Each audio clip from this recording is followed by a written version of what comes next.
musician.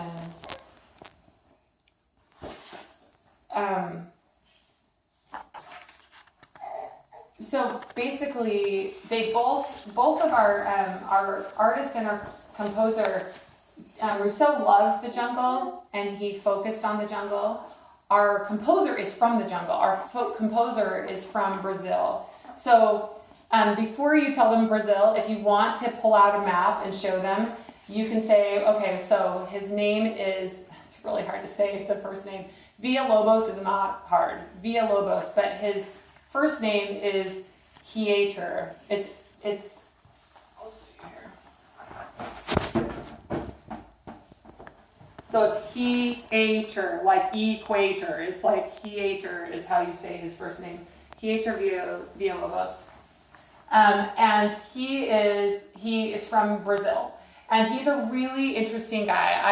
I didn't know a ton about him before I did the research on him, and he was he was amazing. His dad was actually a musician, but his dad died when he was 11. And so when he was very young, he was playing with his dad's clarinet and he dropped it, and his dad was so upset that he made him sit and play this scale. He showed him how to play a scale, and to punish him, he made him play the scale on the clarinet. And by evening, he hadn't realized that Hieter had gone and played this clarinet all afternoon and learned all the major and minor scales on the clarinet. He was super, super gifted. His dad also played the cello, and when he had seen how gifted his son was, he started teaching him the cello. So his only formal lessons that he ever had in music were from his dad. And because his dad died when he was 11, his formal academic education ended then too. So he had no more schooling or musical education after the age of 11. He loved music, and he was born in Rio de Janeiro, Brazil.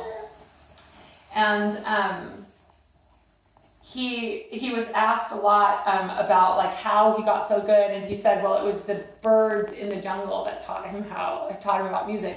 One thing that was really interesting about him is he taught himself all different instruments. He was able to teach himself how to play many different instruments. When he played the violin, he sat down and played it with it between his knees and played it like this because his dad had taught him how to play the cello, and he had no idea that you didn't play it under your chin. So he learned how to play he played the piano, he played woodwind instruments, and he played the violin, but he didn't play them the way a lot of other people played them. He didn't ever learn with specific like technique, but he was phenomenal musician, but he never learned how to compose music either, but he was a very prolific composer. He composed tons, like he went out to dinner and he loved the meal so much he composed I think it was Fugue Without End, it was what he called it, about the dinner he had with this group of people, and it was this really great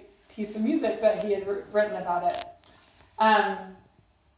He was fascinated by Brazilian folk songs. He loved Brazilian music, but he also loved toy instruments. So he would write music for toy instruments, like little xylophones and little recorders. He would write music for them because he loved it so much.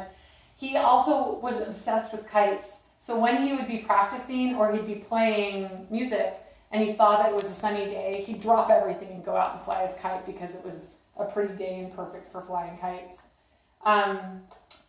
He probably composed about a little over 2,000 pieces in his lifetime, but no one will ever know because he would just give them to people that he liked.